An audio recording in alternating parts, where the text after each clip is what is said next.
2025 সালের তথ্য অনুযায়ী বিশ্বের সবচেয়ে ধনী মুসলিম দেশগুলোর মধ্যে কাতার শীর্ষে রয়েছে। কাতার এক ছোট দেশ হলেও তার অর্থনীতি অত্যন্ত শক্তিশালী এবং মূলত প্রাকৃতিক গ্যাস ও তেল রপ্তানির উপর নির্ভরশীল। দেশের কম জনসংখ্যার কারণে জিডিপি পার ক্যাপিটা প্রায় 65,000 মার্কিন ডলার, যা বিশ্বমানের উচ্চ। কাতার সরকার তার নাগরিকদের জন্য বিনামূল্যে স্বাস্থ্যসেবা, শিক্ষা, পানি ও বিদ্যুৎ সহ নানা মৌলিক সেবা নিশ্চিত করে, যা দেশের জীবনযাত্রার মানকে ব্যাপকভাবে উন্নত করেছে। এর ফলে কাতার নাগরিকরা বিশ্বের সর্বোচ্চ আয়ের দেশের তালিকার শীর্ষে রয়েছে। কাতারের পাশেই দাঁড়িয়ে আছে সংযুক্ত আরব আমিরাত ইউএই, যা মধ্যপ্রাচ্যের আরেকটি অর্থনৈতিক মহাশক্তি। ইউএই এর মোট জিডিপি প্রায় 580 বিলিয়ন মার্কিন ডলার এবং পার ক্যাপিটা আয় প্রায় 40,000 ডলার। তেলের পাশাপাশি ইউএই দ্রুত তার অর্থনীতির বৈচিত্র্যকরণে সফল হয়েছে। পর্যটন, রিয়েল এস্টেট, ব্যাংকিং ও বাণিজ্য খাতের বিকাশ এখানকার অর্থনীতিকে বহুমাত্রিক করে তুলেছে।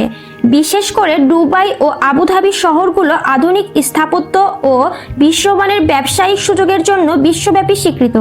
এ কারণে ইউএইর অর্থনীতি মধ্যপ্রাচ্যের সবচেয়ে শক্তিশালী ও প্রগতিশীল অর্থনীতির মধ্যে গণ্য।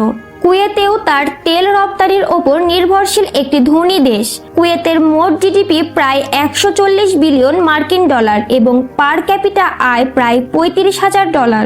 কুয়েত সরকার বিনামূল্যে স্বাস্থ্যসেবা ও শিক্ষা সহ নাগরিকদের জন্য বিভিন্ন সুযোগ সুবিধা নিশ্চিত করে। তেলের পাশাপাশি কুয়েত তার জনসংখ্যার জন্য কর্মসংস্থানের সুযোগ সৃষ্টি ও বেসরকারি খাতের উন্নয়নে জোর দিচ্ছে, যা দেশের অর্থনীতিকে আরও শক্তিশালী করেছে। বাহরাইন যদিও একটি ছোট দ্বীপ রাষ্ট্র, তার অর্থনীতি কিন্তু বেশ শক্তিশালী। বাহরাইনের মোট জিডিপি প্রায় 45 বিলিয়ন মার্কিন ডলার এবং পার ক্যাপিটা আয় প্রায় 24,000 ডলার।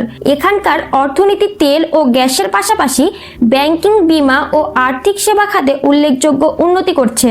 বাহরাইন আন্তর্জাতিক বিনিয়োগের জন্য একটি আকর্ষণীয় কেন্দ্র হিসেবে পরিচিত, যা দেশটির অর্থনৈতিক প্রসার নিশ্চিত করছে। তুরস্ক যদিও একটি উন্নয়নশীল দেশ, তবু তার অর্থনীতি বৈচিত্র্যময় ও শক্তিশালী। মোট জিডিপি প্রায় 920 বিলিয়ন মার্কিন ডলার এবং পার ক্যাপিটা আয় প্রায় 11,000 ডলার। তুরস্ক শিল্প, কৃষি, প্রযুক্তি ও সেবা খাতে দ্রুত উন্নয়ন ঘটাচ্ছে। এর ভৌগোলিক অবস্থান এবং বৃহৎ জনসংখ্যার কারণে দেশটি আন্তর্জাতিক বাণিজ্য ও বিনিয়োগে গুরুত্বপূর্ণ ভূমিকা পালন করছে। দেশের অর্থনৈতিক নীতিতে বিনিয়োগ ও অবকাঠামো উন্নয়নে বিশেষ গুরুত্ব দেওয়া হচ্ছে, যা তুরস্ককে আঞ্চলিক অর্থনৈতিক শক্তি হিসাবে প্রতিষ্ঠিত করছে। দক্ষিণ পূর্ব এশিয়ার অর্থনৈতিক গুরুত্বপূর্ণ দেশ মালয়েশিয়া। মালয়েশিয়ার মোট জিডিপি প্রায় 430 বিলিয়ন মার্কিন ডলার এবং পার ক্যাপিটা আয় প্রায় 13,000 ডলার। এর অর্থনীতি ইলেকট্রনিক্স, পাম তেল, রাবার ও পর্যটন খাতে ব্যাপকভাবে নির্ভরশীল। মালয়েশিয়ার সরকার অবকাঠামো ও প্রযুক্তিতে ব্যাপক বিনিয়োগ করেছে, যার ফলে দেশটি দ্রুত আধুনিক ও বৈচিত্র্যময় অর্থনৈতিক কাঠামো গড়ে তুলতে সক্ষম হয়েছে। এটি দক্ষিণ পূর্ব এশিয়ার অন্যতম অর্থনৈতিক শের বা মজবুত অর্থনীতির দেশ হিসাবে পরিচিত। ওমান যদিও আকারে ছোট, তার অর্থনীতি কিন্তু শক্তিশালী ও স্থিতিশীল। মোট জিডিপি প্রায় 125 বিলিয়ন মার্কিন ডলার এবং পার ক্যাপিটা আয় প্রায় 13,500 ডলার। ওমানের অর্থনীতি প্রধানত তেল ও গ্যাস রপ্তানির উপর নির্ভরশীল হলেও পর্যটন ও মৎস্য খাতেও গুরুত্ব দিচ্ছে। দেশটি বৈচিত্র্যময় অর্থনৈতিক কাঠামো গড়ে তোলার মাধ্যমে দীর্ঘমেয়াদী অর্থনৈতিক স্থিতিশীলতা নিশ্চিত করতে কাজ করছে। কিরগিজস্তান একটি ছোট উন্নয়নশীল দেশ। তার মোট জিডিপি প্রায় 8 বিলিয়ন মার্কিন ডলার এবং পার ক্যাপিটা আয় মাত্র 1200 ডলার। দেশের অর্থনীতি মূলত কৃষি ও খনিজ সম্পদের ওপর নির্ভরশীল। আন্তর্জাতিক সাহায্য ও বিনিয়োগের মাধ্যমে কিরগিজস্তান তার অবকাঠামো ও অর্থনৈতিক উন্নয়ন ত্বরান্বিত করেছে। যদিও দেশের অর্থনৈতিক ক্ষমতা সীমিত, তবুও এটি ক্রমবর্ধমান উন্নয়নশীল দেশের একটি সম্ভাবনাময় দেশ। আলজেরিয়া উত্তর আফ্রিকার একটি গুরুত্বপূর্ণ মুসলিম দেশ, যার মোট জিডিপি প্রায় 180 বিলিয়ন মার্কিন ডলার এবং পার ক্যাপিটা আয় প্রায় 4,000 ডলার। দেশের অর্থনীতি প্রধানত তেল ও গ্যাস রপ্তানির উপর নির্ভরশীল হলেও সরকার অর্থনৈতিক বৈচিত্র্যকরণের মাধ্যমে শিল্প, কৃষি ও পরিষেবা খাত বিকাশে কাজ করছে।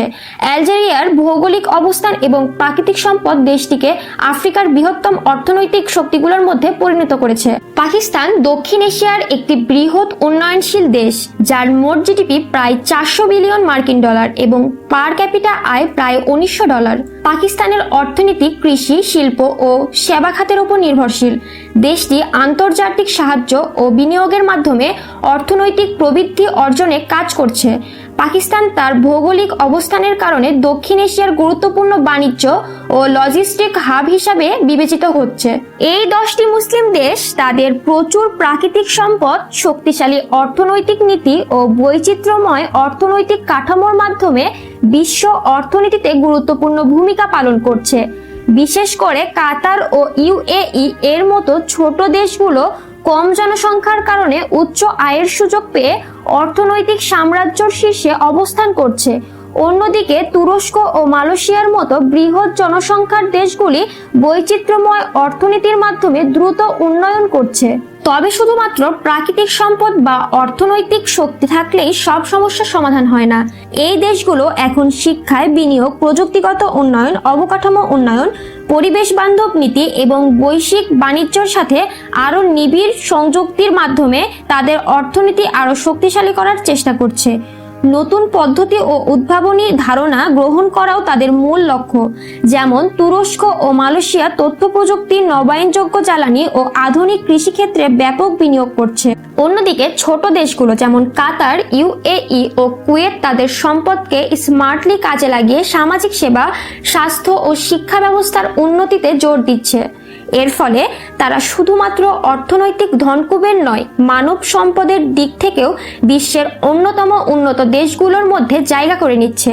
অতএব এই মুসলিম দেশগুলো যদি উন্নয়নশীল অর্থনীতির বিভিন্ন ক্ষেত্রে নিজেদের সক্ষমতা বৃদ্ধি করে, তাহলে তারা বিশ্ব অর্থনীতিতে আরও প্রভাবশালী ও সমৃদ্ধ রাষ্ট্রে পরিণত হবে।